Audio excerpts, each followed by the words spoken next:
Back, y'all, to Motivate with K.A.T. And if you're here for the first time, my name is Kathy Belletti, and we are talking about leadership tips for brand new leaders and managers.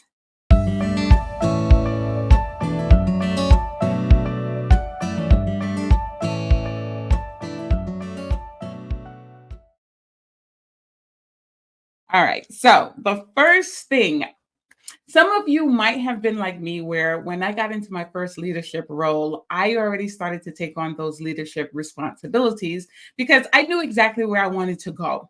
Right. So the first thing is, when you're getting into a new leadership role, start acting like you are that leader off the bat. Right. If you have a manager that's open to it, because we all know how that goes, and that's a totally different video.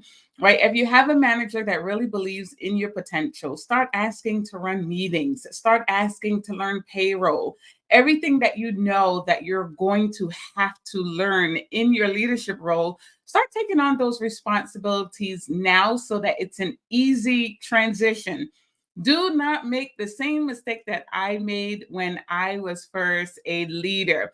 There were certain things that I knew needed to be done. So when I acquired my own team, I went into that company and there were so many things where I was like, what is happening here? And who has been leading this team, to the point where I just started tearing things apart the first couple hours, changing up processes and policies. That is the absolute worst thing that you can do, because now you've just lost your team's trust. And now they're like, who is this new person coming in here who thinks that she knows everything and is just switching up our processes before she even says hi? Don't do that.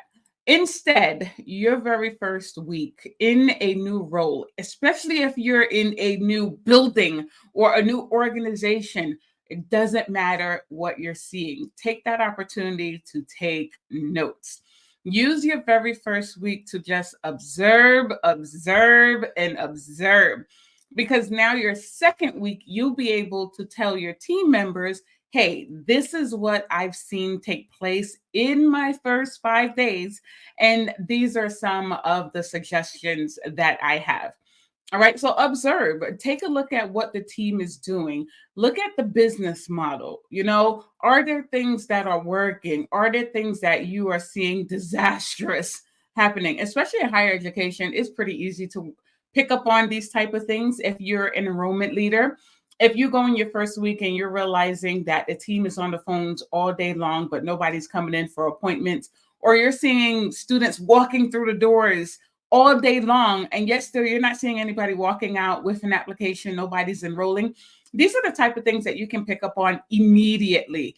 Is it their phone calls? Is it the interview? Is it the process that's broken?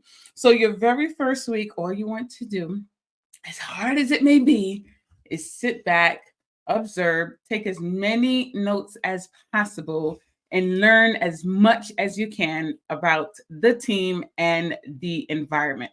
All right, step two, build relationships. Get to know all of your supporting departments, because you're going to need them.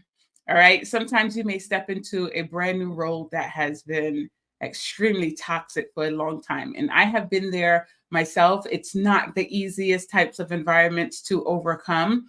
However, being able to see how different departments interact with each other, how different staff members interact with each other, it actually gave me a lot of information that I needed. So I knew how to approach different staff members. I knew how to approach different types of challenges within the company. All right. So get to know your staff members, ask them about their role. What do they like about it? Some of their struggles. Because remember, a lot of times when it comes to employees, they may feel like no one really cares about what they're going through during the day. So if you can be that person to give them an outlet to really express themselves, what they love about their role, some of the opportunities, if they were in, that position, things that they would change, you're already building a relationship with your surrounding departments that you're going to need down the road. So it's all about building relationships. The third thing is, take the opportunity to meet with each team member on a one-on-one basis. And remember, going back to step one, when you're meeting with these team members and you're introducing yourself and you're having that one-on-one time, that is not to talk about what you've been observing the first week. Too soon, too soon. Wait until week 2. This is an opportunity for you to get to know each staff member on a personal basis. Now, keep in mind, they're not going to open up to you the first week. They don't know you, neither do they trust you, right? But you're asking questions about their experience so far. How do they feel about their role? What do they want to accomplish? What are their goals? Are they looking for upward mobility in their job? Do they enjoy working for that department? You may find that some employees are very open about discussing, well, you know what, I've always wanted the opportunity to work in X, Y, and Z department. But that's your opportunity to get to know that staff member, to let them know that you are there to support them. And here's the most important thing. And I know that this is something that's going to be super hard for a lot of leaders, right? Asking that employee, what are your expectations from me?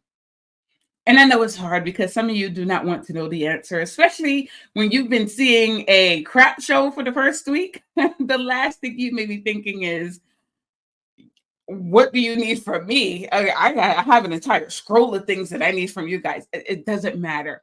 All right. You would be surprised what some of your staff members may have to say, but it also shows that you are there to support them. And if the person that was there prior to them did not show any support at all, hey, guess what? You just earned yourself 10 points. All right. So follow these 3 tips. Sorry. Leadership is a calling, it's a responsibility. It's not easy and it's not for everyone, but it's definitely worth it to change lives, to promote professional and personal growth within the people that you serve, and most importantly, to promote other leaders. All right, let me know your thoughts on this topic. And if you find that this video is helpful, please make sure that you like, subscribe, and share. See you in the next video.